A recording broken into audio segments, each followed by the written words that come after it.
तो मेरी ट्रस्टी मुझे बुलाती है और जो भी है मुझे पूछती है, मैं वहाँ पे बोलती हूँ और वो किसने पॉलिटिक्स खेला, किसने क्या किया, वो उस दिन मेरे सामने नाम आ जाते हैं कि इन ओहो! लोगों ने मेरे अगेंस्ट में पॉलिटिक्स खेला।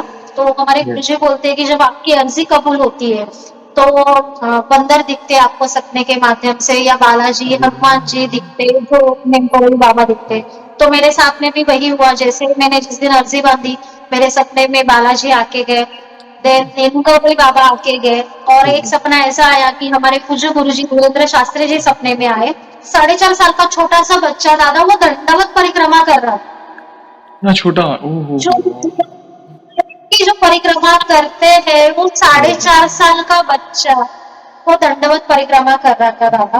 ये कलयुग है। बुरा सोचने वाले, बुरा करने वाले, जलने वाले वो मिलेंगे ही। उनको जवाब प्रभु दे देंगे। देखिए, होता हाँ, कई बार है, कई बार गलती हमसे ये हो जाती है कि हम कई बार ऐसी स्थितियों में रिएक्ट कर देते हैं या ओवर रिएक्ट करते हैं, जिसके कारण स्थिति और बिगड़ जाती है। देखिए, वे तो हर कदम पर आपके साथ हैं। बागेश्वर धाम की यात्रा में सिर्फ आप और आपकी माताजी नहीं थे, हम सब थे। हमें ऐसा लगा, सारे भक्तजन ये एग्री करेंगे।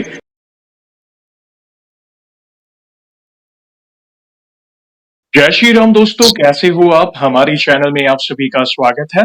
मैं हूं आपका दोस्त जयेश वाघेला, फाउंडर ऑफ धार्मिकस्टोरी.com एंड सीक्रेट मिस्ट्रीज। दोस्तों, आज मैं फिर से लौटा हूं एक और इंटरेस्टिंग वीडियो कॉल सेशन के साथ। हनुमान जी के भक्त ऑनलाइन है और उत्सुक है अपना अनुभव शेयर करने के लिए। और वीडियो में आगे बढ़ने से पहले आप सभी को बता दूं कि अगर आप भी हनुमान जी से जुड़े अपने अनुभव मुझसे इंस्टाग्राम वीडियो कॉल पर शेयर करना चाहते हैं, तो इंस्टाग्राम की लिंक मैंने डिस्क्रिप्शन में दी है। उस पर क्लिक करें, मुझे फॉलो करें और मैसेज करें। मैं जल्द से जल्द आपसे जुड़ूंगा और वीडियो कॉल सेशन शेड्यूल करूंगा। और अगर आप ईमेल के माध्यम से अपने अनुभव शेयर करना चाहते हैं, तो हमारा ईमेल आईडी है dharmikstory@gmail.com। तो चलिए आगे बढ़ते हैं आज के इस वीडियो कॉल सेशन में। नमस्कार बहन, जय श्री राम आपको। जय श्री राम दादा, धन्यवाद फिर से एक बार मुझे इस पॉडकास्ट में बुलाने के लिए, धन्यवाद। आपका फिर से बहुत बहुत स्वागत है। मैंने फिर से इसलिए कहा क्योंकि आज जिन भक्त को आप स्क्रीन पे देख रहे हैं, वे करीब 9 महीने पहले भी आ चुके हैं, अपने पहले अनुभव के साथ आए थे।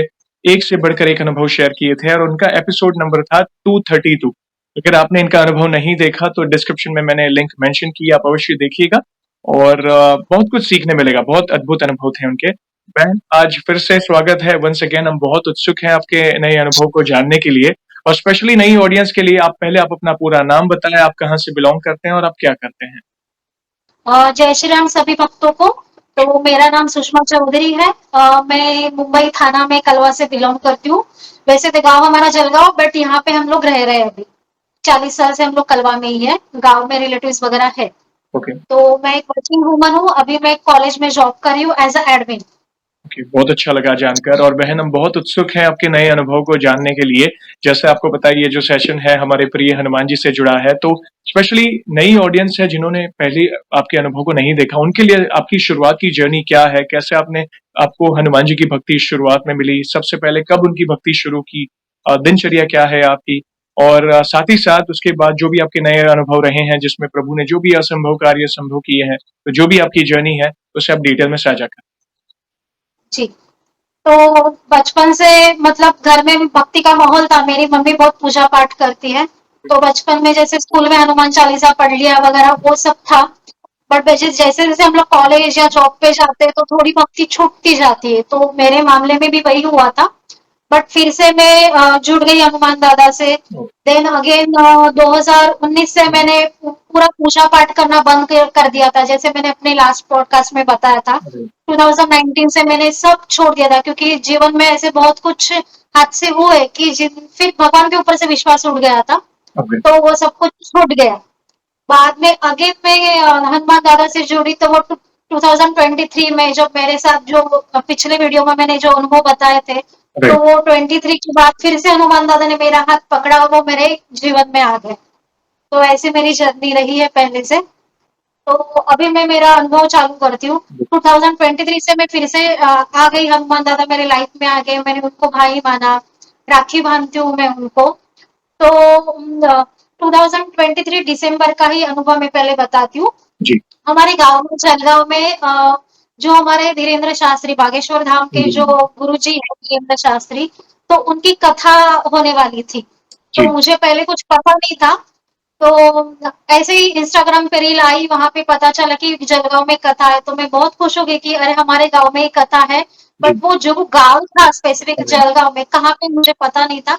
तो मैंने वो सब गूगल पे सर्च किया और मैंने सोचा कि मैं जाके आती हूँ। राइट। तो कथा थी 5 दिन की, बट मैं सिर्फ एक दिन संडे के दिन छुट्टी थी, तो मैंने सोचा संडे जाऊंगी, हुँ, कथा अटेंड करके मैं आऊंगी करके। 3 से 5 बजे का कथा का टाइमिंग था, तो मैं हुँ, हुँ, सुबह यहाँ से संडे को बैठती हूँ, कथा के लिए जाती हूँ, वहां पे पहुंचती हूँ। तो जैसे ही मैं कथा वो गांव के बाहर थी, खेतों में बनाया था उन्होंने कथा का जगह जो था। जी। तो गांव के बाहर जो बड़े बड़े खेत थे वहां पे था।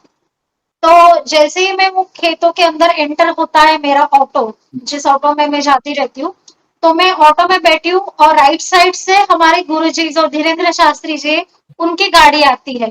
तो ऐसे सामने सामने मुझे कथा के पहले ही गुरुजी का दर्शन हो जाता वाह! है।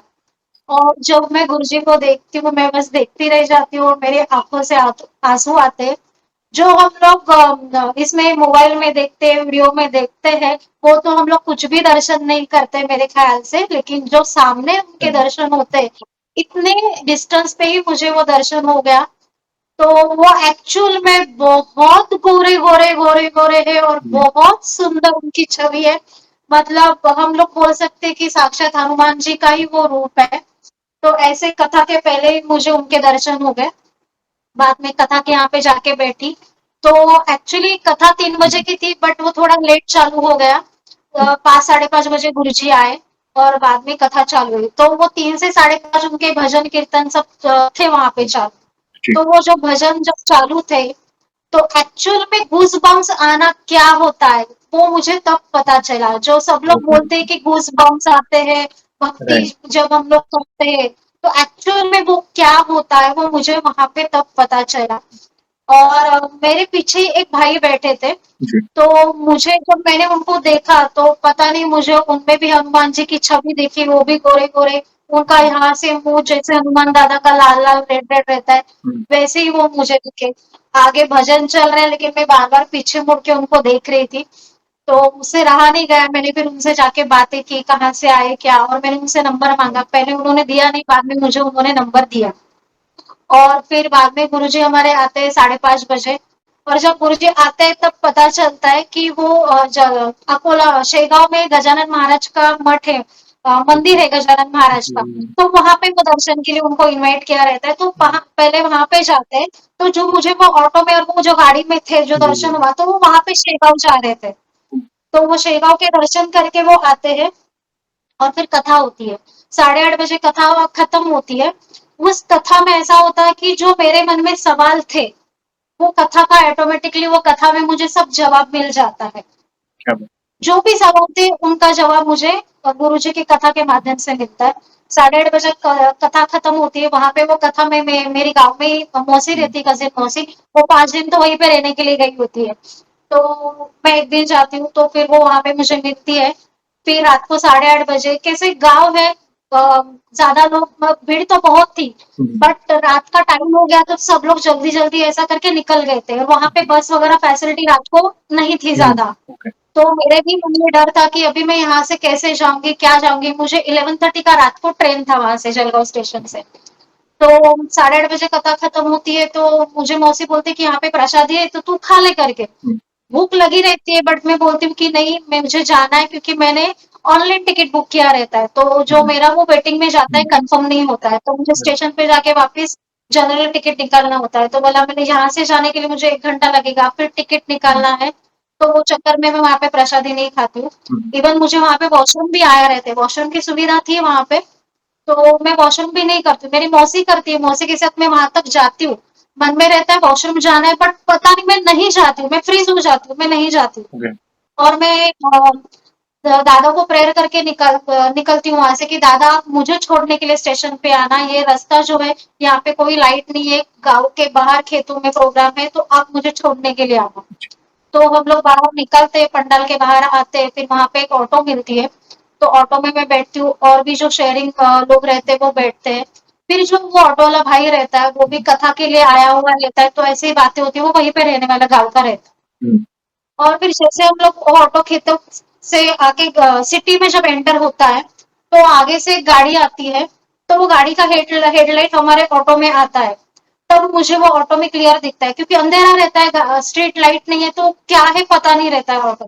जब वो सामने वाले गाड़ी का लाइट आता है तो मुझे पता चलता है। जो हैंगिंग वाले गाड़ी वाले ऑटो वाले या फोर व्हीलर वाले जो हैंगिंग वाले हनुमान जी का स्टैचू लगाते हैं, तो वो स्टैचू वहां पे मुझे ऑटो में दिखता है, और वो सामने लिखा हुआ रहता है उन्होंने कि जय श्री राम करके। तो मैं दादा को बोलती हूँ, दादा जैसे मैंने आपको प्रार्थना की थी कि आप मुझे छोड़ने के लिए आना, तो सच में आप मुझे छोड़ने के लिए आ रहे हो करके। तो मैं 1 घंटे के बाद जलगांव स्टेशन पे पहुंचती हूँ, मैं टिकट निकालती हूँ टिकट काउंटर से।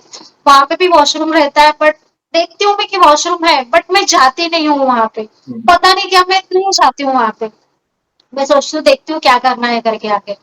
और भूख लगी रहती है। मैंने जब वहां से निकली तो मैंने सोचा था कि स्टेशन से मैं कुछ लेके निकलूंगी, बाहर कुछ मिलेगा तो, बट वो भी मैं खाने के लिए कुछ चीजें नहीं लेती हूँ। ऐसे ही टिकट निकाल के मैं स्टेशन पे आ जाती हूँ।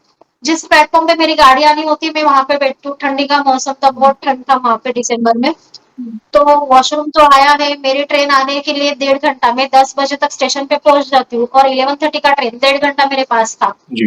तो मैं देखती हूँ कि सामने के प्लेटफॉर्म पे वेटिंग रूम है, जेंट्स और लेडीज दोनों। तो मैं वो वॉशरूम के वहां पे लेडीज वेटिंग रूम में जाती हूँ। लेडीज वेटिंग रूम में जाती हूँ तो वॉशरूम वगैरह करती हूँ, फ्रेश होती हूँ, फिर वहां पे चार्जिंग का भी अवेलेबिलिटी था, मोबाइल चार्ज करने का। तो मोबाइल चार्ज करने सोचती हूँ थोड़ा टाइम यहीं पे बैठती हूँ, क्योंकि बाहर तो ठंडी बहुत है करके। तो यहीं पे बैठती हूँ, ट्रेन का टाइम हुआ तो मैं प्लेटफॉर्म पे चली जाऊंगी। तो जब मैं बैठती हूँ तो मैं देखती हूँ कि 2 लेडीज एक कॉर्नर में सोई हुई है, एक लेडीज मेरे राइट हैंड साइड में बैठी हुई है। जो कथा मैं लाइव अटेंड करके आई हूँ, वो लेडीज वो कथा यूट्यूब पे सुन रही है। ओके। वो सिर्फ कथा सुनती रहती है। तो हम लोगों का कॉन्वर्सेशन होता है, कहाँ से आई क्या, वो सब बातें होती है। बाद में एक्चुअली मैं जब कथा के लिए गई थी तो मैंने गुरुजी के लिए 5 ड्राई फ्रूट्स के लड्डू लिए थे और राखी लिए थे बांधने के लिए। मैंने सोचा पहली बार जा रही हूँ, अगर मौका मिला तो देखते हैं, होगा तो मैं उनको लड्डू और राखी दे दूंगी करके। राइट। बट वो मौका मुझे नहीं मिलता है। तो जैसे मैंने बताया कि खाने के लिए भी मैंने खाना नहीं खाया रहता है, मैंने कुछ बाहर से लिया भी नहीं रहता है, भूख तो लगी है, अभी क्या करूँ? जो गुरुजी के लिए मैंने लड्डू लाए रहते हैं, अभी वही मेरे पास रहते हैं। तो मैं डब्बा ओपन करती हूँ, मैं सोचती हूँ कि शायद से गुरुजी ने इसके लिए नहीं लिए, या फिर दादा ने मेरी इच्छा इसके लिए पूरी नहीं की, क्योंकि मेरे पास बाद में खाने के लिए कुछ भी नहीं है। तो वो सोच के फिर मैं लड्डू का डब्बा ओपन करती हूँ, और एक लड्डू जैसे खाने के लिए हाथ में लेती हूँ, तो बाहर से एक लेडीज एंटर करती है। वो आके मेरे बाजू में बैठती है, कहाँ पे जा रही हूँ वगैरह सब पूछती हूँ, मैं उनको बताती हूँ। तो फिर वो मुझे सामने से बोलती है, दीदी आप क्या खा रहे हो? मैंने बोला ड्राई फ्रूट्स के लड्डू खा रही हूँ। तो मुझे बोलते आप मुझे दोगे क्या ये लड्डू? तो मुझे ऐसा लगता है कि शायद से दादा ने, हनुमान दादा ने इनके लिए रखा है। मैं एक लड्डू उनके साथ शेयर करती हूँ, एक लड्डू उनको देती हूँ मैं, वो खाती है। और वो अपना अनुभव जो है वो बताती रहती है। तो वो जो बताती है मुझे अपने जो लाइफ में चल चल रहा होता है उनका करंट सिचुएशन, कि वो सुन के मुझे ऐसा लगता है कि ये मुझे मेरी लाइफ जर्नी बता रही है, मुझे मिरर दिखा रही है, जो मेरे साथ मेरे लाइफ में हो चुका है। मतलब उनकी कहानी शॉर्ट में बता थोड़ी सी थी कि वो लेडी ने दोपहर में 12 बजे अपने घर से निकल गई थी, घर छोड़ के। शादीशुदा थी, बच्चे थे, बट डोमेस्टिक वायलेंस उसके साथ घर में हुआ था, सास पति का। तो 12 बजे वो घर से निकल जाती है, और वो दिन भर इधर उधर भटक के फिर रात को वहां पे वेटिंग रूम में मेरे पास आके बैठती है। तो ज्यादा वो लड्डू मैं उनके साथ उनको शेयर करती हूँ, खाती है वो। बाद में ऐसी बातें चलती रहती, जब वो कहानी बताती रहती मैं उनको बताती हूँ, आपने अगर घर छोड़ा है तो फिर आप अपने मम्मी पापा के पास जाओ करके, वहां पे रहो ना। तो बोलती दीदी कोई किसी का नहीं रहता है, हर एक को अपनी लाइफ रहती है। और महाराष्ट्र बोलो या कोई भी रहो, लड़की का ऐसा होता है ना कि शादी होने के बाद पति का घर ही जो है वो है करके, तो वही सेम कहानी। तो वो सब सुन के मुझे ऐसा लगा कि मुझे ये मेरे मिरर दिखा रही है, मुझे मेरी लाइफ जर्नी बता रही है, क्योंकि मेरे साथ भी वो सब चीजें हो चुकी है। मैंने भी रात को 2 बजे छोड़ा है मेरे हस्बैंड का, डोमेस्टिक वायलेंस की वजह से ही। तो वो सब कनेक्ट होता है मेरे साथ में। बाद में वो दीदी मेरे पास से और एक लड्डू मांगती है, तो मैं उसको और एक लड्डू देती हूँ। तब मेरे माइंड में ये सवाल चलते रहते हैं कि ये रात को 12 बजे से घर से निकली है, उनके हाथ में, वो दीदी के हाथ में कोई बैग नहीं है, कोई कपड़े नहीं है, कोई कैरी बैग नहीं, कोई बैग नहीं, कुछ भी नहीं, सिर्फ उनके हाथ में एक ब्लैंकेट रहता है, सिर्फ ब्लैंकेट, वो भी कैरी बैग में नहीं, ओपन हाथ में पकड़ा हुआ ब्लैंकेट रहता है, okay, blue and red checks का ब्लैंकेट रहता है। ओके, और वो वहाँ पे वेटिंग रूम में देखती है कि कहीं पे भी सोने के लिए जगह मिल जाए, तो मुझे समझ में आता है कि ये सोने के लिए शायद देख रही है, क्योंकि घर से निकली अभी दिन भर से घूम रही है। तो मेरे पास एक दुपट्टा रहता है कॉटन का, मैं उनको वो दे देती हूँ कि आप यहाँ पे डालो, सो जाओ चाहिए तो दीदी बोलती है कि नहीं, ये दुपट्टा मैं मेरे पास रखूंगी, मैं ओढ़ लूंगी करके। और वो थोड़ा टाइम बैठती है और बाद में मुझे बोलती है कि आप अच्छे से जाना करके ध्यान रखना, और वो निकल जाती है। जी, बाद में और एक लेडीज आके बैठती है, तो यही उधर उधर की बातें होती है।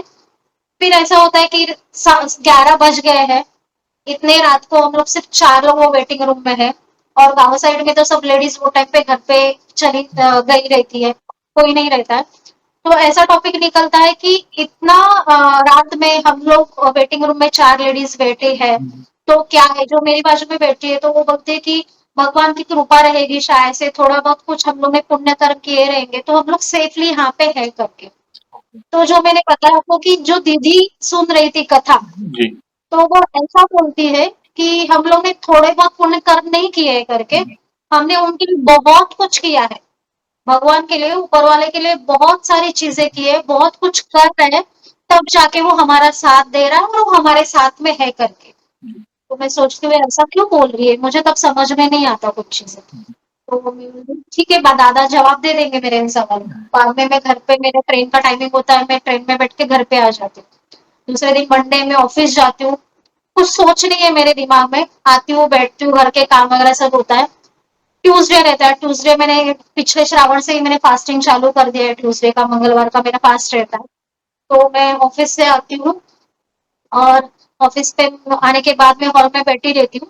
तो सामने की दीवार पे मेरे, जो अगर आप देख रहे होंगे तो राम दरबार का फोटो है और गजानन महाराज का जी, जी, फोटो है। जी, तो जी, सामने सामने ही मैं बैठी रहती हूँ, और मैं 5 लड्डू लेके गई थी, 2 मैं खाती हूँ, 2 वो लेडीज को देती हूँ, और एक बचा हुआ रहता है, तो वो डब्बा वहीं पे रहता है, तो मैं वो एक लड्डू तब खाती हूँ। तो वो खाने के बाद मेरे माइंड में उस दिन की, उस रात की सब चीजें रिकनेक्ट होना चालू हो जाता है, क्या क्या कैसे कैसे सीक्वेंस में हुआ। तो वो जो ब्लैंकेट वाली जो दीदी मैंने आपको बताया, तो मुझे वो रिकलेक्ट होता है उनसे, जो अपने पूज्य निमकोरली बाबा जी है।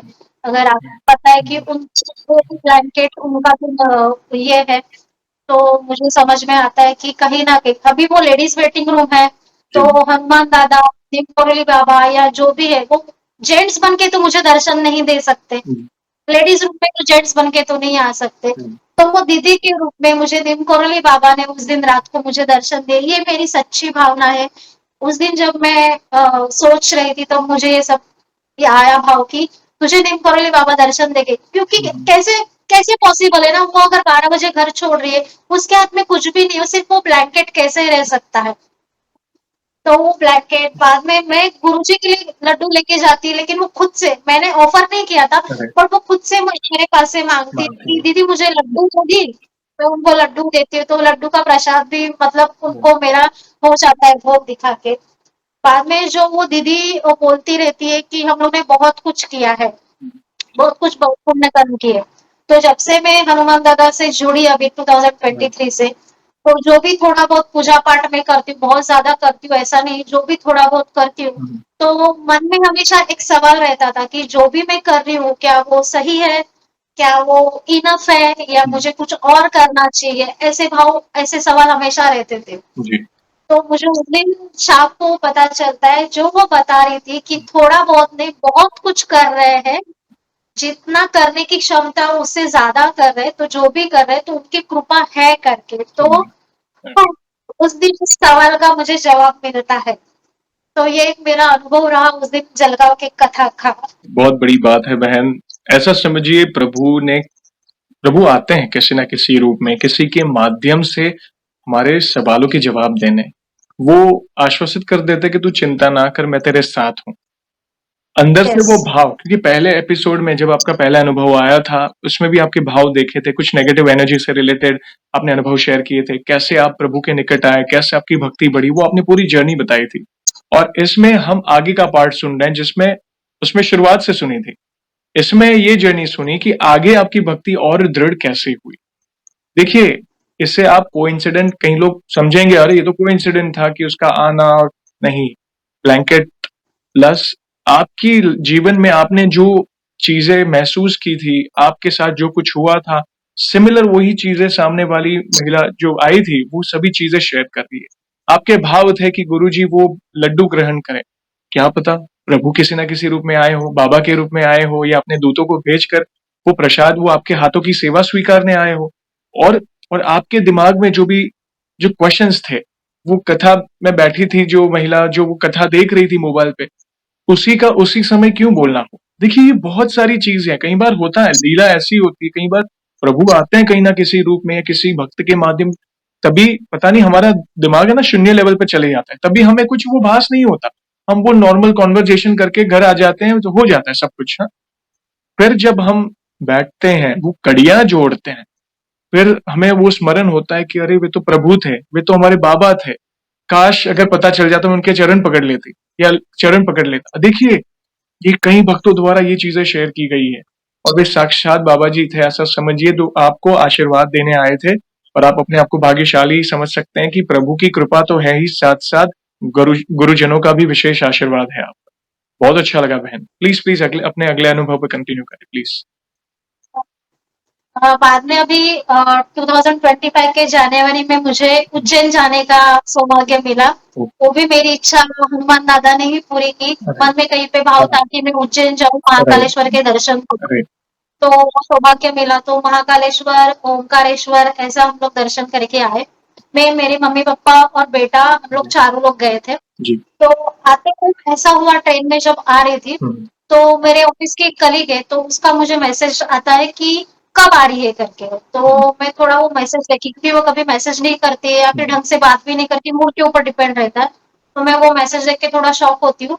मन में आता है कि कुछ तो गड़बड़ है, पता नहीं क्या है, कुछ समझ में नहीं आता, बट गड़बड़ है करके। तो देखते हैं, तो उसको सिर्फ रिप्लाई करती हूँ कि मैं कल सुबह पहुंच रही हूँ, तो मैं सेकेंड हाफ में ऑफिस आ रही हूँ।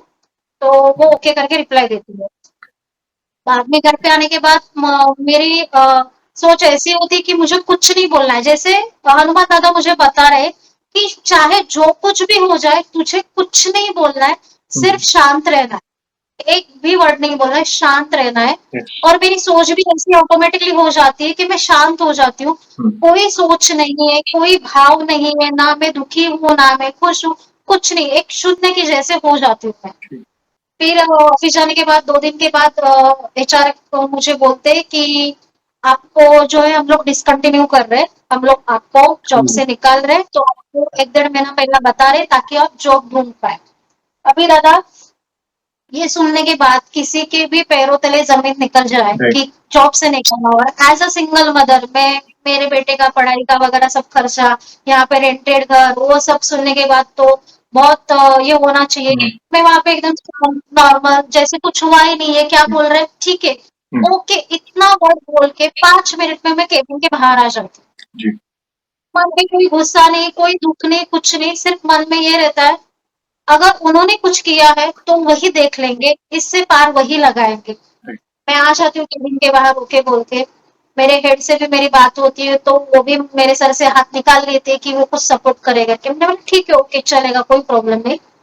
तो वो वही मुझे कन्विंस करते रहते हैं कि तू ट्रस्टी से बात कर, तू रिक्वेस्ट कर कि तू और इम्प्रूवमेंट करे। जो कि जो रीजंस मुझे बताए जाते हैं वो इनवैलिड थे, मेरे ऊपर ब्लेम लगाया जाता है। जो मैंने चीजें की नहीं, वो ब्लेम मेरे ऊपर डाला जाता है, और वो रीजन देके मुझे निकाल रहे होते हैं। तो मैं उसका एक्सप्लेनेशन भी नहीं देती हूँ कि ये चीजें मैंने नहीं की करके। मैं कुछ नहीं बोलती, क्योंकि दादा मुझे बता रहे थे मुझे कुछ नहीं बोलना है, शांत रहना है, तो मैं कुछ नहीं बोलती हूँ। ट्रस्टी, मेरी गाइड जो बोलती है कि तू ट्रस्टी से बात कर, उनको बोला आगे से मैं नहीं करूंगी करके। तो सिर्फ मैं हेड को बोलती हूँ, जो चीजें मैंने की नहीं है, लेकिन मेरे ऊपर अगर ब्लेम डाला जा रहा है, मतलब 2.5 साल में यहाँ पे जॉब करने के बाद, 100% देने के बाद अगर मुझे गलत इल्जाम डाले जा रहे हैं, तो मुझे नहीं लगता, मुझे कोई आवश्यकता नहीं है वहां पे जाके बात करने की। जो होगा वो देख लेंगे करके, लेकिन जो होगा वो अच्छा ही होगा, ऐसे मैं उनको बोलती हूँ। तो फ्राइडे का दिन रहता है, तो मैं आती हूँ ऑफिस से फ्राइडे के दिन। आते आते ही मैं बागेश्वर धाम को जो अर्जी लगाते हैं, तो वो अर्जी का सामान लेके आती हूँ। नारियल, लाल कपड़ा, लौंग, सिंदूर, हाँ, और मैं अर्जी लगाती हूँ बागेश्वर बालाजी को। कि हे बागेश्वर बालाजी जो भी है आप देख लेना, अगर मुझे यहाँ पे कंटिन्यू रखना है तो आप कंटिन्यू रखना, अगर दूसरा जॉब देना चाहते हो तो दूसरा जो भी अच्छा रहेगा आपकी मर्जी से करना। और मैं 21 दिन का संकल्प लेती हूँ, 7 दिन हनुमान चालीसा मैं डेली करूंगी करके, 21 दिन का संकल्प वो ऐसे बांधती हूँ और सब मैं दादा के ऊपर ही छोड़ती हूँ। राइट। और मैं दादा को और एक प्रार्थना करती हूँ कि जो भी इल्जाम मेरे ऊपर लगाए गए हैं तो वो जो भी है वो आपको साबित करना है कि मैं सही हूँ या क्या, जो भी है वो राइट। आप देख लेना। ये करके मैं संकल्प लेती हूँ। फ्राइडे को मैंने संकल्प लिया, अगले वीक के थर्सडे मतलब पूरा 8 दिन भी नहीं हुआ तो मेरी ट्रस्टी मुझे बुलाती है और जो भी है मुझे पूछती है, मैं वहां पे बोलती हूँ। और वो किसने पॉलिटिक्स खेला, किसने क्या किया, वो उस दिन मेरे सामने नाम आ जाते हैं कि इन लोगों ने मेरे अगेंस्ट में पॉलिटिक्स खेला। और उनके 2 दिन बाद मुझे पता चलता है, बताया जाता है कि हम लोग आपको कंटिन्यू कर रहे हैं करके। ओहो। तो विद इन 10 डेज मुझे वो रिजल्ट मिलता है। राइट। तो यही सब था जब मैंने नारियल बांधा था, तो हमारे यस। गुरुजी बोलते हैं कि जब आपकी अर्जी कबूल होती है तो बंदर दिखते हैं आपको सपने के माध्यम से, या बालाजी हनुमान जी दिखते, जो निमकोई बाबा दिखते। तो मेरे साथ में भी वही हुआ, जैसे मैंने जिस दिन अर्जी बांधी मेरे सपने में बालाजी आके गए, देन निमकोई बाबा आके गए। और एक सपना ऐसा आया कि हमारे पूज्य गुरुजी वीरेंद्र शास्त्री जी सपने में आए। तो वो सपना ऐसा था कि जैसे मैं धाम पे गई हूँ, बागेश्वर धाम गई हूँ, मैं तब तक गई नहीं थी, तो वो सपने के माध्यम से मैं बागेश्वर धाम गई हूँ। और गुरुजी जी वो मेरा हाथ पकड़ के पूरा धाम मुझे घुमा रहे, जैसे मैं छोटी बच्ची के जैसे, बेटी के जैसे, वो प्यार से हाथ पकड़े और पूरा धाम घुमा रहे और मुझे दिखा रहे, देखिए इधर है, ये ऐसा है, वो पूरा मुझे जानकारी दे रहे धाम की। और दर्शन वगैरह करके अभी मेरा निकलने का समय हो जाता है तो मुझे छोड़ने आते तो 2 लेडीज दिखती है जो खड़ी रहती है एक कॉर्नर में, हम दोनों को तरफ देख के ऐसा बोलती है कि ये देखो ये उसको गुरुजी बोलते हैं और लड़की का हाथ पकड़ के खड़े हैं और ये लड़की की कोई शर्म नहीं आ रही है, ऐसा उन लोगों का वो लेडीज का कॉन्वर्सेशन रहता है। तो गुरुजी वो कॉन्वर्सेशन मुझे थोड़ा सा अजीब लगता है, थोड़ा ये भी लगता है कि मतलब कैरेक्टर के ऊपर उंगली उठाना वगैरह।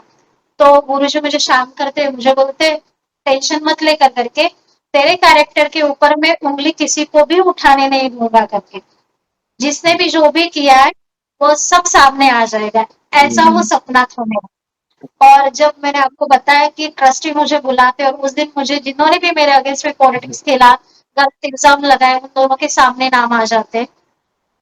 और जिस दिन मुझे लास्ट डे बताया गया था कि आपका ये लास्ट डे रहेगा, मुझे तो कंटिन्यू करते हैं, बट दादा की कृपा ऐसी रही कि जिन्होंने मेरे अगेंस्ट पॉलिटिक्स खेला था उन दोनों को ही जॉब छोड़ के जाने, उस दिन ही उन दोनों का लास्ट डे हो गया।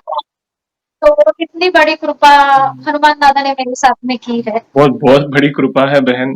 इससे क्या पता चलता है, जो बोएंगे वही काटेंगे। तो उन्होंने आपका बुरा चाहा, आपके अगेंस्ट पॉलिटिक्स की, और देखिए कहीं ना कहीं उन्हें ही वो भुगतना पड़ा। और प्रभु की हाँ, कृपा अपार है। बागेश्वर धाम की अर्जी के बारे में तो कई भक्तों ने बात की है और बहुत प्रभावी है। और जब भी आपकी अर्जी स्वीकार होती है तो स्वप्न के माध्यम से या तो बालाजी महाराज के, गुरुजनों के, या वानर सेना के आपको दर्शन होते हैं, और आपको बार बार हुए। तो आपको पहले ही संकेत मिल चुके थे कि आपकी अर्जी स्वीकार हुई है। और कुछ ही दिन, और मात्र 10 दिन, राइट, आपने कहा, मतलब 10 दिन के आसपास हुए थे, और आपके सामने जो आपके अगेंस्ट थे उनका मतलब पर्दाफाश हो गया, और आपके सामने ही। और आपको जहाँ पे छोड़ने की बात हो रही थी कि भाई ये उनको अभी आपको निकालना पड़ेगा जॉब से, और वहीं पे आपको एक्सटेंड किया गया। ये उनकी कृपा है। देखिए, इससे क्या पता चलता है कि आप बस अच्छे कर्मों में लगे रहें, प्रभु की शरण में रहें। ये कलयुग है, बुरा सोचने वाले, बुरा करने वाले, जलने वाले वो मिलेंगे ही। उनको जवाब प्रभु दे देंगे आपको। इसलिए पहले से ही प्रभु ने आपको प्रिपेयर कर दिया था कि शांत रहें। देखिए, होता कई बार है, कई बार गलती हमसे ये हो जाती है कि हम कई बार ऐसी स्थितियों में रिएक्ट कर देते हैं या ओवर रिएक्ट करते हैं, जिसके कारण स्थिति और बिगड़ जाती है। लेकिन पहले से ही वो स्मरण हो गया था, प्रभु ने कहीं ना कहीं वो विचार डाल दिया कि भाई शांत रहना है, कि चलो जॉब से निकाल, नहीं तो पैरों तले जमीन हिल जाएगी, भरे रातों रात मुझे निकाल दें, ऐसा क्यों, ये होता है। मगर आप शांत थे, और वो क्यों शांत रहने को कहा गया था उसका परिणाम आपको आगे देखने मिल गया। तो ये उनकी कृपा अपार है बहन, बहुत अच्छा लगा। देखिए, पहला सेशन शुरुआती भक्ति कैसे बहुत सारी चीजें आपने बताई थी, वो बिल्ड हो रहा था आपका एक भक्ति के मार्ग पर आपका विश्वास। मगर इसमें आपका विश्वास और अटूट होता जा रहा है। बार-बार आपको गुरुजनों के दर्शन, बागेश्वर धाम के स्वरूप की जो महिमा आपने शेयर, बहुत अद्भुत, अद्भुत। और भी कोई अनुभव प्लीज़, प्लीज़ आप रुके नहीं, शेयर करें प्लीज़। तो ये हुआ। बाद में फिर ऐसा हुआ कि समर वेकेशंस रहते हैं हमारे, तो समर वेकेशन में मैंने पहले से ही बागेश्वर धाम जाने का टिकट बुक किया था, मेरा और मेरे बेटे का। ओह! तो 23 को मेरा ट्रेन था दोपहर 2 बजे से दादर से। जी। तो ऐसा था कि टिकट तो 2 महीने पहले बुक किया, लेकिन जब बुक किया तभी से वो वेटिंग पे ही था। ओहो! तो हाँ, तभी से वो वेटिंग पे था, लेकिन एक मन में भाव था कि 2 महीना है तो हो जाएगा हो कंफर्म जाएगा, राइट। टिकट। हाँ, तो वो क्या होता है कि फ्राइडे को ट्रेन है, थर्सडे जब मैं देखती हूँ तो मेरा टिकट 8 और 9 पे आके रुकता है, मतलब 8 और 9 पे वेटिंग, आया हाँ। होता है, वेटिंग लिस्ट। चार्ट टिकट नहीं रहता, बट हुँ, 8 और 9 पे आता है। और जब मैं ऑफिस से आती रहती हूँ, मन में सिर्फ एक ख्याल आता रहता है, जैसे मुझे दादा बोल रहे हैं, अपनी मम्मी को साथ ले, अपनी मम्मी को लेके आ, ओहो! अपनी मम्मी को लेके आ। तो पता नहीं बार-बार वो ख़्याल कंटिन्यूअस 1 घंटा की जर्नी में मुझे वही आता है कि मम्मी को लेके आ। हुँ, जबकि मम्मी के 1 हफ्ते पहले तबीयत बहुत खराब थी, उसको फ़ीवर था, उसका नी पेन चल रहा था, तो वो चल नहीं पा रही थी, उठ नहीं पा रही थी, ऐसा कंडीशन था। तो मैं उस दिन फिर वो ख़्याल आने के बाद मैं मम्मी को कॉल करती हूँ, "मम्मी आपका तबीयत कैसा है?" मम्मी बोलती है, "अच्छा है" करके। बोला, "आपका नी पेन" बोलते सब ठीक हो गया करके, "अभी ठीक हुँ, है।" तो फिर मम्मी को बोलती हूँ, "मम्मी मैं ऐसा-ऐसा कल जा रही हूँ, तो आप आओगे क्या?" ओह! मम्मी एकदम फटाक से हाँ बोल देती है कि हाँ आऊंगी ना करके, तू हुँ, वहां पे जा रही हो तो बोलते लेकिन मेरा टिकट नहीं है। बोला क्या होगा उसमें, मेरे और बेटे का है, भले अभी वेटिंग में है, लेकिन कल सुबह तक शायद वो कंफर्म होगा। तो 2 टिकट पे हम लोग जाते, तो हम लोग तुम्हारा जनरल टिकट निकाल के टीसी को बोल के एडजस्ट कर लेंगे, या फिर वहां पे जाके जो भी एडजस्टमेंट होगा देखते हैं। तो मम्मी भी रेडी हो जाती है।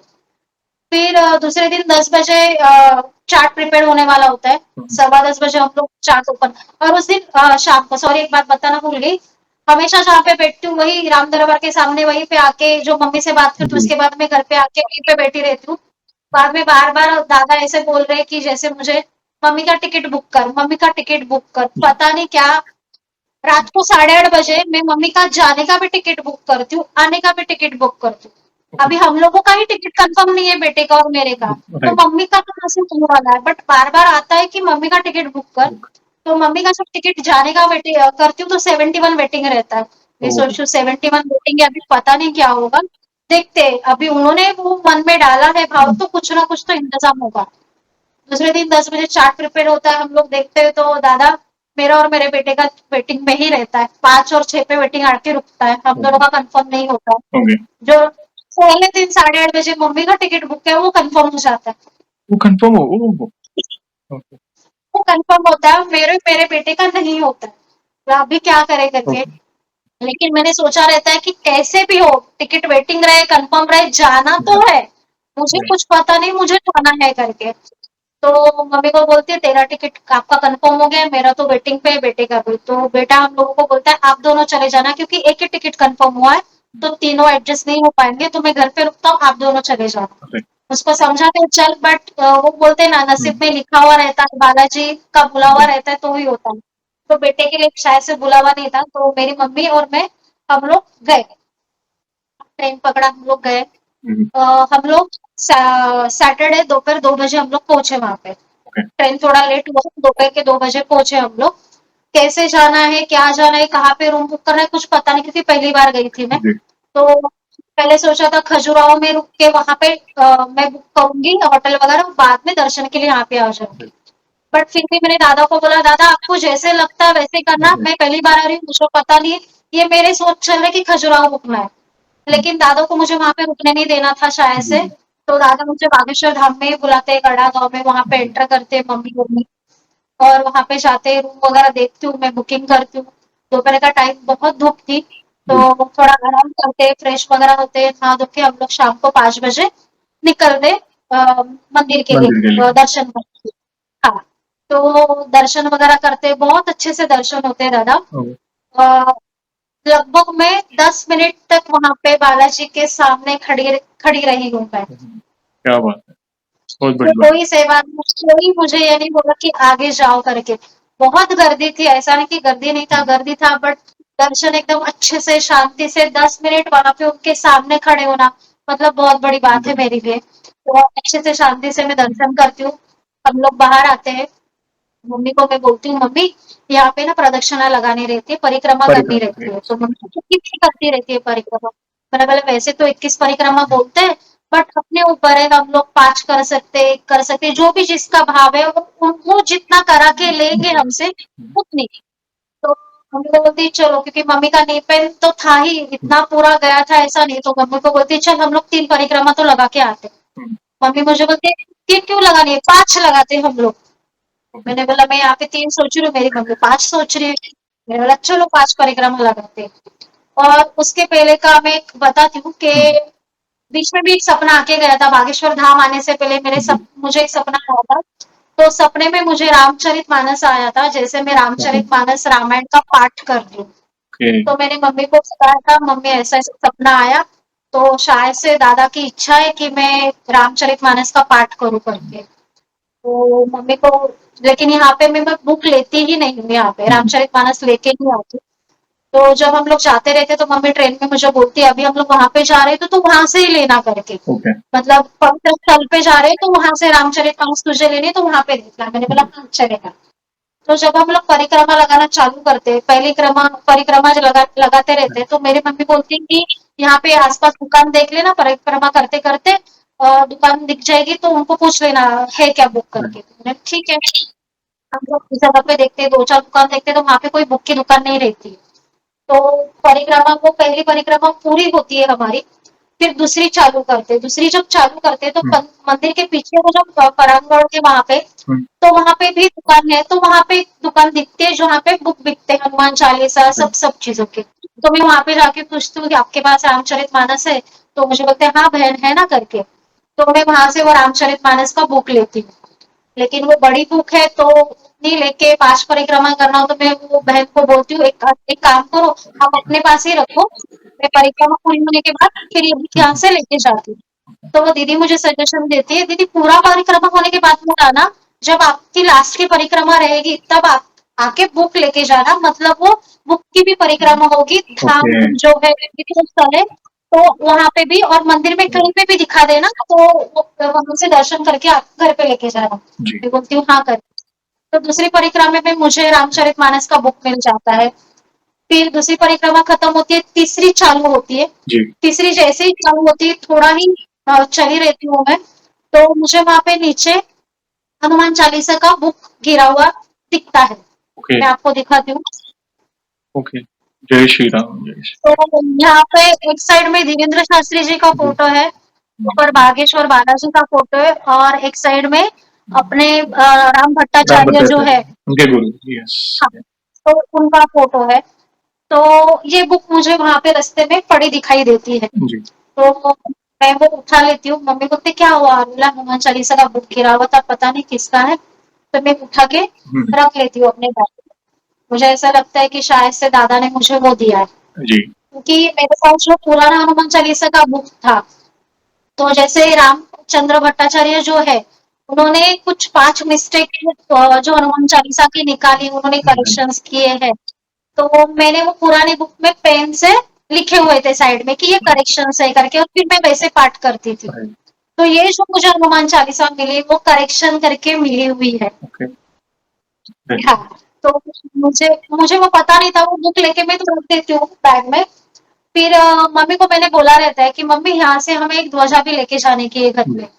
तो तीसरी परिक्रमा खत्म होती है, चौथी जब चालू होने वाली है होती है, तो हमें एक ध्वजा वाला मिल जाता है वहां पे, तो हम लोग वो ध्वजा ध्वजा लेते हैं, एक मम्मी लेती है एक मैं लेती हूँ। फिर वो चौथी परिक्रमा हम लोग ध्वजा लेके करते हैं। जब 5वीं परिक्रमा चालू होती है, मैं वो दुकान से बुक लेती हूँ, वो परिक्रमा बुक लेके पूरी करती हूँ। वहां पे जो गदा है मंदिर के सामने ही, वहां पे वो बुक दिखाती हूँ और आते हैं।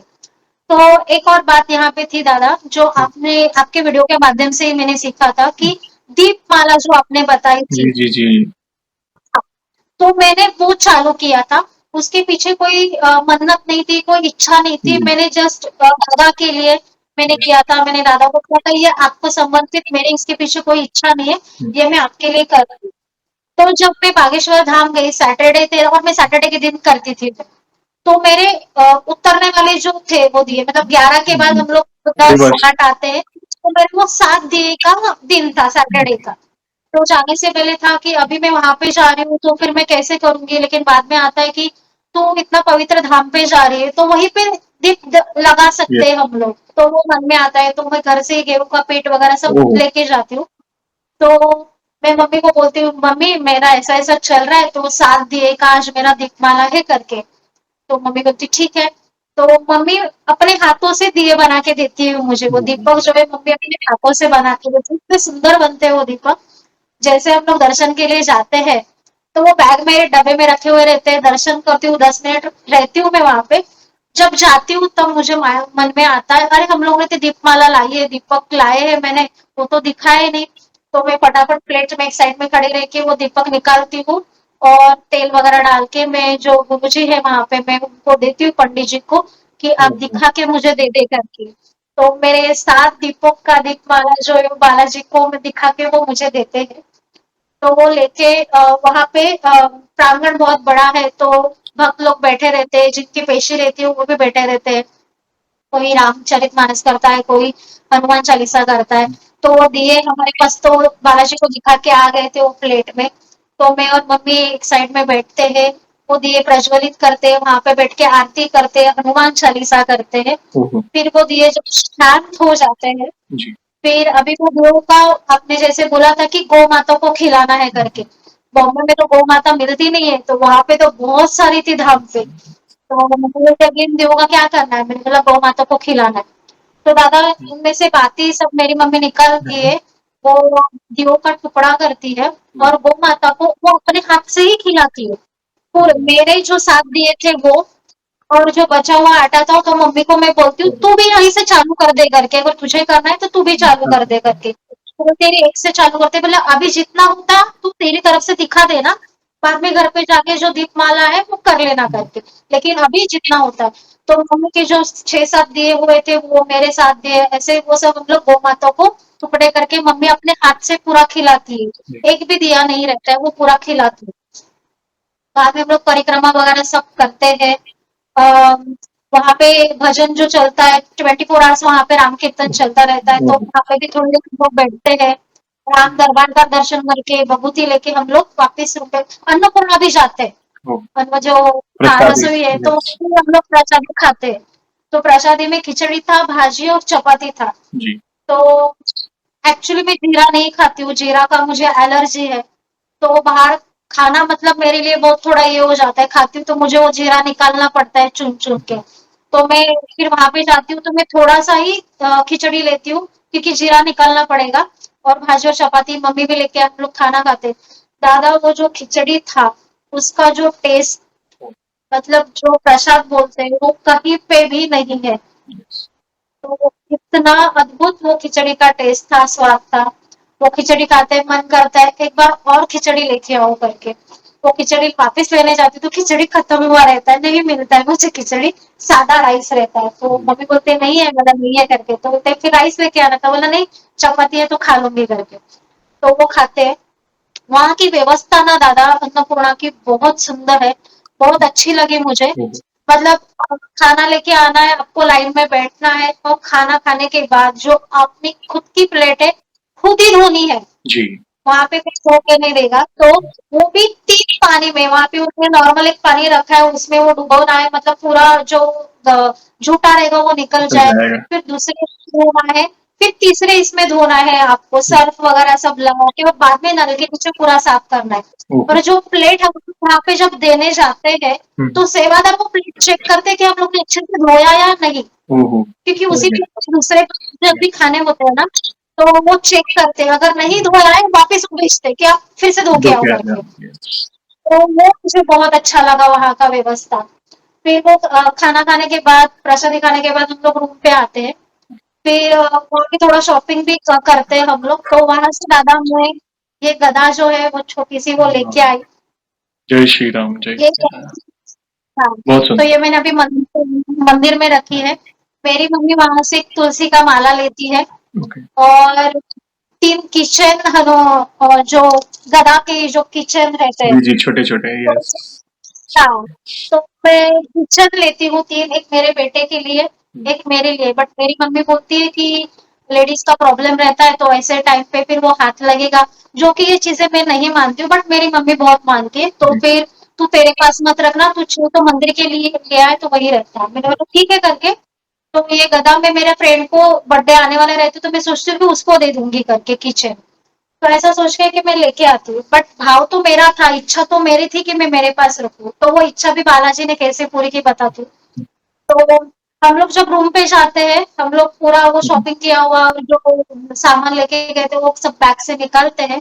तो दादा जो मैंने आपको बताया कि दीपमाला हम लोग ने दिखाया था, जी, गौ माता को भी खिलाया, सब सब दिए हम लोग ने खिलाए मेरे बैग में, लेकिन एक दिया वैसे के वैसा रिटर्न आता है। ओके, ओहो! जो जला हुआ प्रज्वलित किया हुआ दिया गौ माता को खिलाए हम लोग ने है, पूरे, लेकिन एक दिया ओके, पूरा अक्खा का अक्खा वो मेरे साथ बैग में निकलता है, ओके, मेरी मम्मी निकालती है, ओके, बोलती है अरे ये दिया।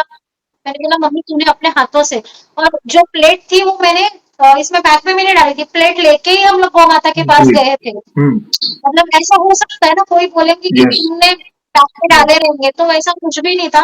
वो प्लेट पूरा ऐसे हाथ में उठा के लेके हम लोग गए थे गौ माता के पास, और ओह! मम्मी ने अपने हाथों से खिलाया था। तो वो दिया एक मेरे साथ बैग में आता है वैसे के वैसा, मैं देख के पूरा शॉक हो जाती हूँ। हुँ, और मेरी मम्मी बोलती, मैंने बोला मम्मी को, मम्मी शायद से बालाजी ने हमें ये प्रसाद दिया करके। तो मम्मी के मुंह से निकलता है कि तेरे ऊपर बहुत ही कृपा है करके यस, बालाजी की, जो तुझे बुक मिल रहा है करके रास्ते में यस, गिरा हुआ हनुमान बाबा का, और ये दीपक भी वापस आया। तो फिर बाद में अभी दूसरा सवाल आता है मन में कि अभी ये दीपक का हम लोग क्या करें हाँ, करके। पता नहीं अभी क्या करेंगे ना, वो दीपक तो प्रसाद के रूप में आया, अभी क्या करूं मैं। तो जो मैंने आपको बताया कि जलगांव कथा में मुझे एक भाई मिले थे जिनको देख के मुझे हनुमान दादा का भास हुआ था, जी, जी, जी, उनका नंबर लिया था। हाँ, तो फिर वो भी बागेश्वर धाम से बहुत साल से जुड़े हुए, उन्होंने गुरु दक्षा ली हुई है ओके, बागेश्वर धाम की। ओके, तो गुरु जी की छोड़ी है वो। तो मैंने फिर वहां से उनको फोन किया, मैंने उनको पूछा, बताया हुँ, सब कुछ ऐसे ऐसे हुआ। तो उन्होंने मुझे बोला बहन आपको बालाजी ने प्रसाद दिया है, हुँ, प्रसाद के रूप में वो दिया आपके पास आया। तो मैंने उनको बोला अभी मैं ये दिए का मैं क्या करूँ, प्रसाद समझ के मम्मी और मैं खाऊं, घर पे जाके सबको दूं कि क्या करूँ। तो वो बोले कि वो दिया घर पे लेके जाना, और अपने घर में पूरा चारों तरफ वो दिया लगा के घुमाना, और बाद में जो वो माता को या किसी इसको खिला देना हुँ, करके, मतलब जो भी घर की नेगेटिविटी है वो आपके चले जाएगी। चल आप ऐसा करना। और मुझे एक चीज और वो बोलते हैं कि हुँ, वहां पे अगर अभी आप वहां पे गए हो तो तुलसी माला आप अपने लिए ले लेना। अभी ये इच्छा मेरी मम्मी ने ली रहती है, हुँ, शॉपिंग जो करती है तो मेरी हुँ, मम्मी तुलसी माला लेती है, बट मैं नहीं लेती हूँ। मेरे यस, भाव बहुत थे, बहुत इच्छा थी कि मैं भी लूं, बट मैं वो नहीं लेती हूँ। वही सेम चीज वो भाई को कैसे पता चले। क्या बात मैंने तो कुछ बताया नहीं उनको, कुछ भी नहीं बोला, लेकिन वो भाई सामने से मुझे बोलते हाँ, हैं आप धाम पे गए हो तो वहां से तुलसी माला ले लेना और अपने गले में पहनना, जो मैंने अभी पहनी हुई है। तो मैंने बोला ठीक है। फिर वो हम लोग लेके आते हैं, वो सैटरडे के हो गए। फिर संडे मॉर्निंग वहीं पे रहते हैं। ऐसा मेरा सोच था कि चित्रकूट वहां से 3-4 घंटे की दूरी पे है, तो जी, चित्रकूट के भी दर्शन दर्शन करके करने, आएंगे। तो मैं सोचती हूँ कि हम लोग ट्राई से कल देखते हैं कैसे होता है। घर पे भी बात होती है, भाई को अगर मैं बोलती हुँ, हूँ तो भाई बोलता है, ठीक है जाके आओ करके, बाद में कब जाना होगा पता नहीं। तो मम्मी बोलती कैसे जाना है, कब जाना है, बोला अभी वो सुबह उठ के देख लेंगे। राइट, और मैं एक बार उनको मम्मी को बोलती हूँ बालाजी की कृपा, अगर उन्होंने भेजा तो हम लोग को समझ में आएगा, अगर उनको यहीं पे रखना रहेगा तो हम लोग यहीं पे रहेंगे। उनकी मर्जी, सुबह का सुबह देखते हैं। संडे हम लोग सोचते हैं कि 4 बजे उठेंगे जाएंगे वगैरह, हम लोग को 4 बजे नहीं उठते, नहीं उठते, हम लोग 8 बजे उठते। मम्मी को बोलती है अरे 8 बज गए, चलो अभी मैं देख के आती हूँ, थोड़ा गाड़ी का इंतजाम यहाँ से कैसा क्या है थोड़ा पूछ के आती हूँ, क्योंकि कुछ पता नहीं है कैसे जाना है। तो मम्मी बोलती ठीक है मैं फ्रेश होती हूँ तो पूछ के आ।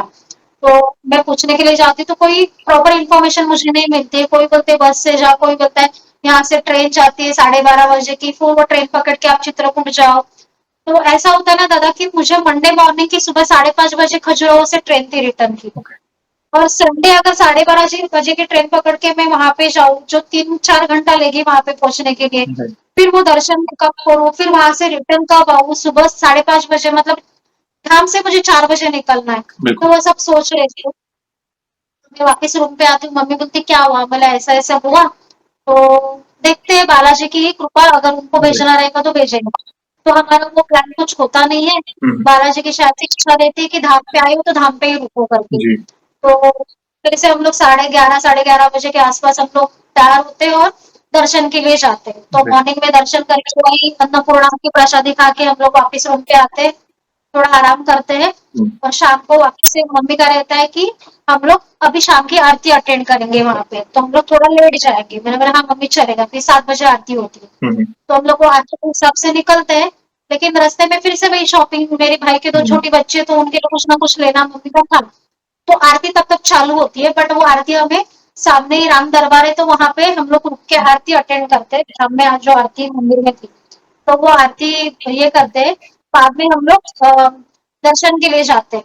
दर्शन के लिए जब जाती हूँ तो मैं बालाजी से एक ही प्रार्थना करती हूँ कि बालाजी, अभी तो कल सुबह मैं चली जाऊंगी, मेरी 5:30 बजे की ट्रेन है, राइट, तो ये मेरा शायद से लास्ट दर्शन होगा। कल मॉर्निंग का पता नहीं आ पाऊंगी नहीं आ पाऊंगी। तो आप मुझे प्लीज जल्दी से वापस बुलाना, मुझे राइट, बहुत अच्छा लगा है यहाँ पे आके। और सबको खुश रखना, जो भी दुनिया में लोग हैं सबको खुश ख्याल से रखना, सबको सुखी और समृद्ध जीवन देना करके। और आप मुझे जल्द से जल्द बुलाना। और यहाँ से मैं जा रही हूँ, तो मैं चाहती हूँ कि मुझे कुछ अच्छी यादें देके आप मुझे विदा करें। तो अच्छी यादें मुझे देना, ऐसी प्रार्थना करके हम लोग मंदिर के बाहर आते हैं। राइट, तो जो वो भाई ने मुझे बोला था कि तुलसी माला लेना अपने लिए, तो जी, मंदिर के बाहर ही वहाँ पे दुकान रहती है। तो मम्मी बोलती तुझे तुलसी माला लेनी है ना, बोला हाँ। तो हम लोग वो माला लेने के लिए हुँ, वहाँ पे रुकते हैं।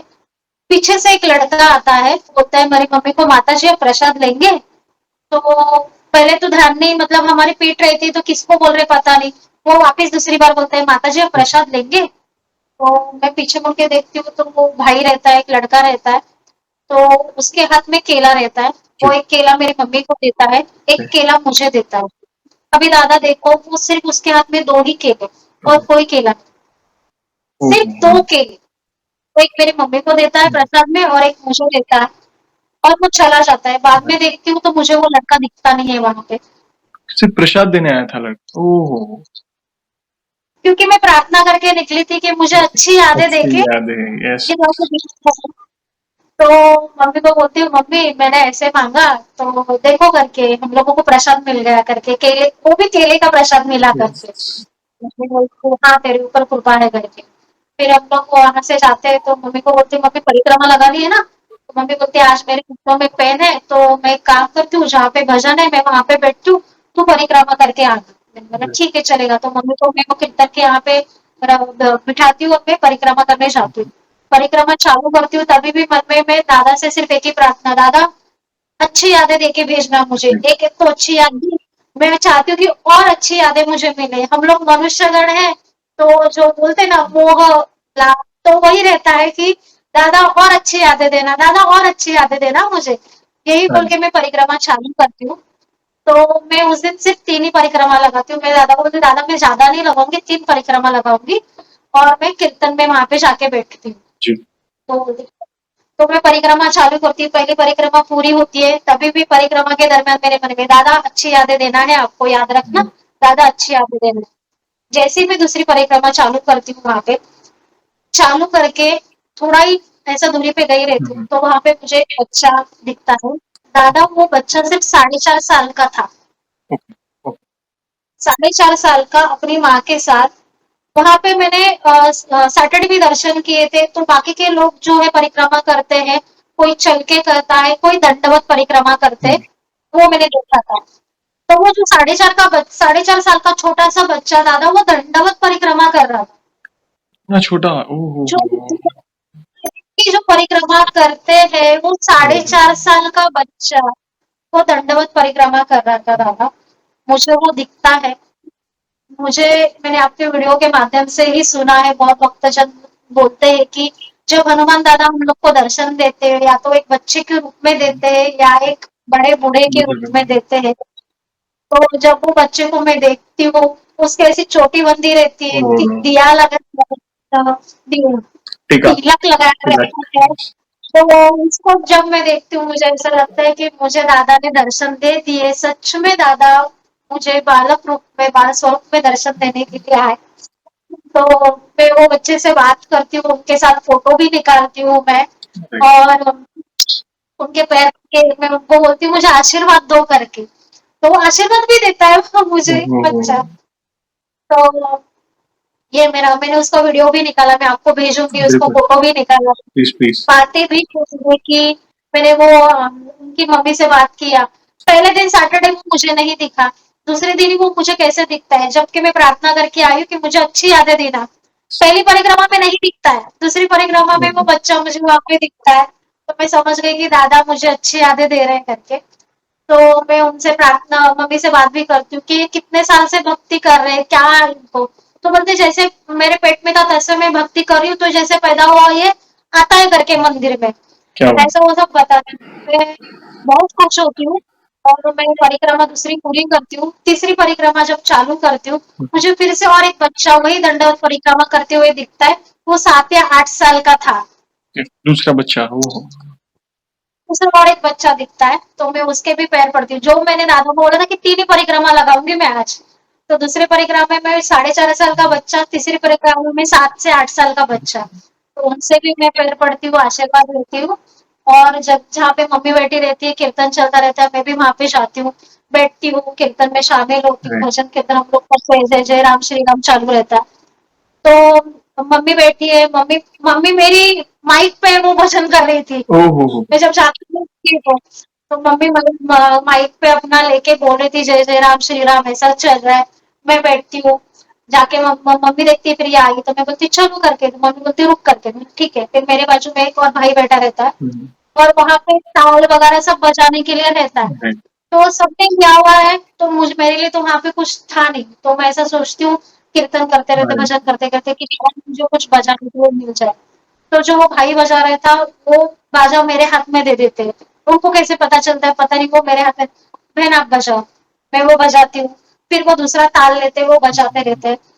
फिर वो भी वो बाद में मेरे हाथ में देते कि ये लो करके आप ये बजाओ, तो मैं वो बजाती हूँ। और मन में ये रहता है कि कितना अच्छा मोमेंट है, ये एक क्षण है।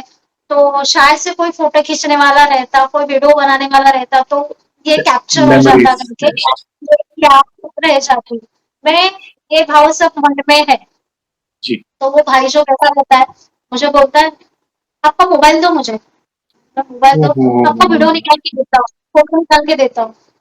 मैं मेरा वो सेंटेंस मन में कंप्लीट भी नहीं हुआ है और वो मुझे बोलता है कि "आप मोबाइल दो, मैं वीडियो निकालता हूँ, फ़ोटो निकालता हूँ।" मैं उनको देती हूँ, तो वीडियो भी निकालते हैं, फ़ोटो भी निकालते हैं, तो मुझे इतना अच्छा लगता है। तो ये सब यादें और एक मैं बताना रह गया मेरा, संडे जब मॉर्निंग में हम लोग जाते हैं, दर्शन करते हैं बाबा जी के, तो मन में ऐसा भाव रहता है, वहाँ पे और एक संडे का ये है, जो भी जितने भी दुकान वहाँ पे प्रांगण में लगते हैं, तो संडे के दिन वहाँ पे पूरे दुकानदार मिलके पूरा प्रांगण की साफ-सफाई करते हैं, हर ओह! संडे को।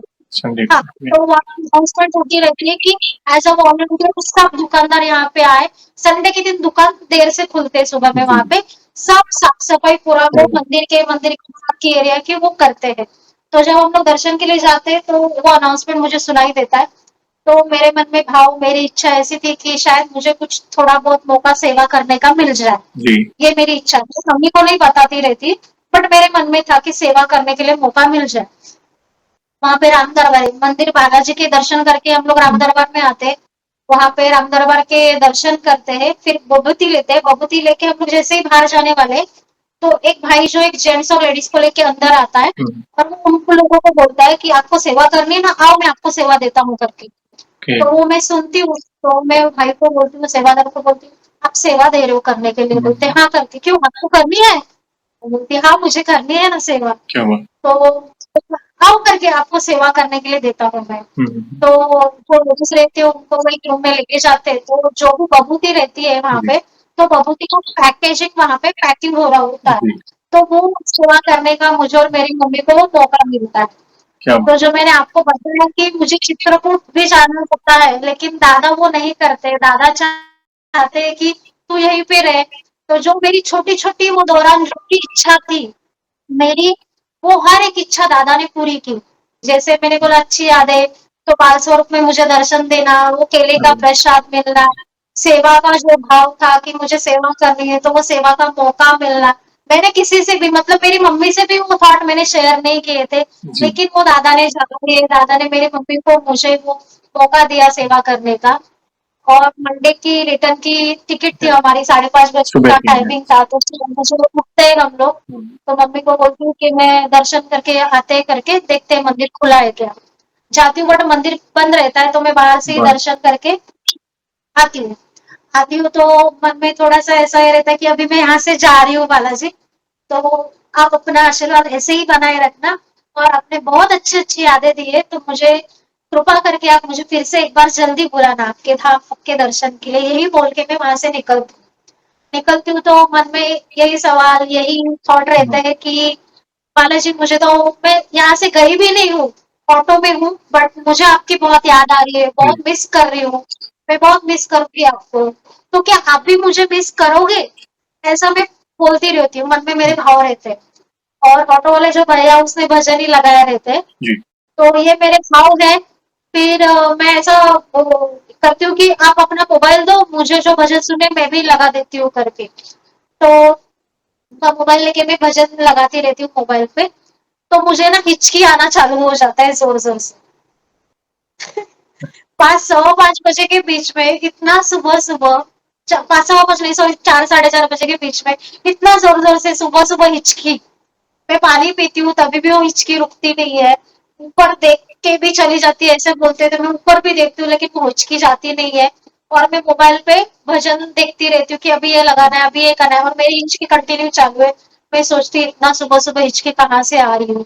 बाद में मुझे याद आता है कि मैं बालाजी को बोली हूँ कि मैं आपको याद कर रही हूँ, मैं मिस कर रही हूँ, तो आप भी मुझे याद कर रहे हैं। तो बालाजी भी मुझे संकेत दे रहे हैं कि हाँ, हिचकी के माध्यम से संकेत दे रही है कि मैं तुझे याद कर रहा हूँ करके। तो मैं बोलती कि बालाजी दादा, आपने मुझे समझ में आ गया कि आप भी मुझे याद कर रहे हो। ये जैसे ही बोलती हूँ वो हिचकी बंद हो जाती है। क्या बात है। देखिए वे तो हर कदम पर आपके साथ हैं। बागेश्वर धाम की यात्रा में सिर्फ आप और आपके माताजी नहीं थे, हम सब थे। हमें ऐसा लगा, सारे भक्तजन ये एग्री करेंगे, आपके साथ हम दर्शन कर रहे हैं, आपके साथ हम प्रदक्षिणा मतलब जो परिक्रमा लगा रहे हैं, आपके साथ हम अन्नपूर्णा में भोजन कर रहे हैं, आपके साथ शॉपिंग कर रहे हैं। दीपमाला, ये पहली बार ऐसा कोई अनुभव है जहाँ पे दीपमाला करने का सौभाग्य इतने बड़े धाम में करने का मौका मिला किसी भक्त को। तो धन्यवाद बहन, हम धन्य हो गए आपके अनुभव को सुनकर।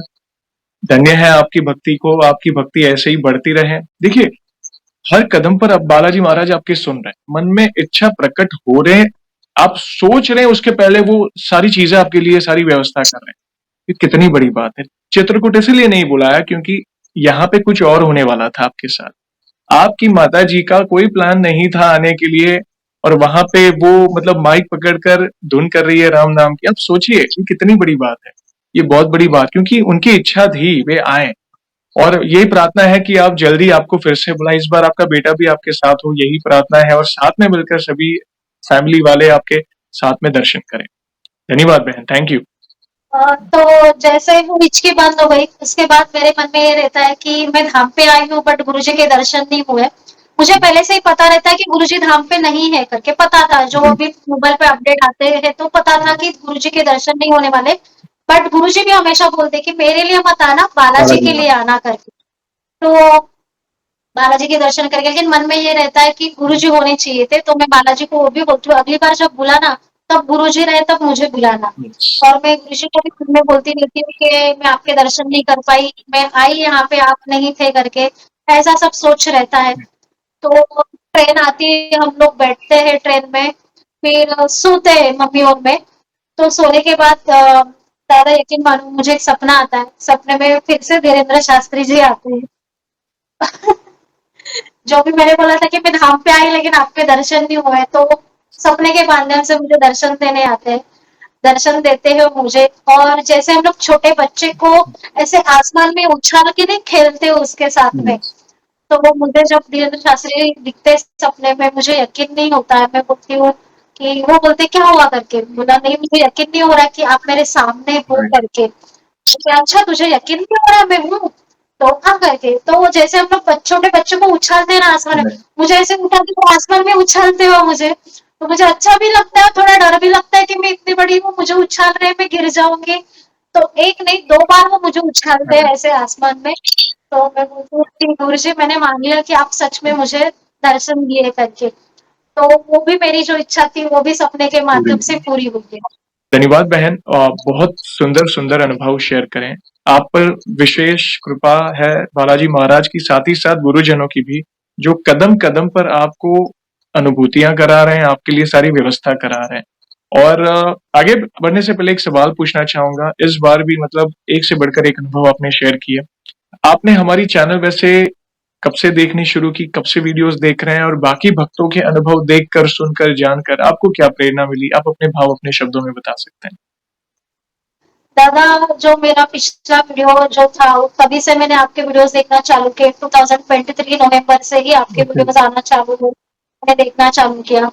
तो जो भी भक्तगण आते हैं जो बोलते हैं कि हम लोग ने ये किया वो किया, उनके शोरों को जब सुनती हूँ तो दादा सच मानो हम हमारे हर एक सवाल का जवाब आपके वीडियो के माध्यम से हम लोगों को मिलता है। तो बालाजी की, हनुमान दादा की आपके ऊपर सच में बहुत बड़ी कृपा है कि आप हमें वो दे रहे हो, हमारे हर एक सवाल का जवाब हमें मिल जाता है।